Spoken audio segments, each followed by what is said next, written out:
Hi, rasgulla எப்படி வீட்டிலையே செய்யலான்னு தாங்க பார்க்க போகிறோம் இந்த வீடியோவில். 1 லிட்டர் பாலை எடுத்து ஒரு பாத்திரத்தில் ஊற்றிட்டு நல்லா கொதிக்கிற டைமில் 2 ஸ்பூன் லெமன் ஜூஸ் ஊற்றிக்கலாங்க. லெமன் ஊற்றினதுக்கப்புறம் பால் நல்லா திரிஞ்சிருங்க. பால் திரிஞ்சதும் ஒரு வடிகட்டி வச்சு அதில் ஒரு காட்டன் துணி போட்டு நல்லா வடித்து எடுத்துக்கலாங்க. தண்ணியெல்லாம் வடித்ததுக்கப்புறம் இந்த தண்ணியை நீங்கள் வேஸ்ட் பண்ணாமல் சப்பாத்தி மாவோடு சேர்த்து பிசைஞ்சிங்கன்னா சப்பாத்தி நல்லா சாஃப்டாகவும் டேஸ்ட்டாகவும் வரும். இது நாங்கள் ட்ரை பண்ணி பார்த்தோம், நல்லா வந்துருந்துச்சு. இது வந்துட்டு ஒரு யூடியூபர் சொன்னது தான்.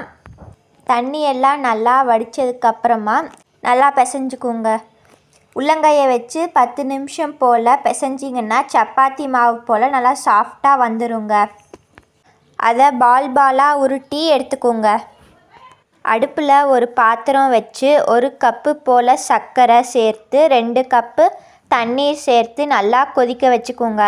அது நல்லா கொதித்ததுக்கப்புறமா கொஞ்சமாக ஏலக்காய் பொடி சேர்த்து நம்ம செஞ்சு வச்சுருந்த ரசகுல்லா பாலையும் சேர்த்து ஒரு தட்டு போட்டு 10 நிமிஷம் போல் வேக வச்சு எடுத்தால் நம்ம வீட்டிலையே செஞ்ச ரசகுல்லா ரெடிங்க. இந்த சூப்பரான ரசகுல்லாவை நீங்களும் வீட்டில் ட்ரை பண்ணி பாருங்கள். இந்த வீடியோ உங்களுக்கு பிடிச்சிருந்தா லைக் பண்ணுங்கள், சப்ஸ்கிரைப் பண்ணுங்கள், உங்கள் ஃப்ரெண்ட்ஸ் அண்ட் ஃபேமிலிக்கு ஷேர் பண்ணுங்கள். மறக்காமல் நம்ம ரசகுல்லா ரெசிபியையும் ட்ரை பண்ணிடுங்க. தேங்க்யூ.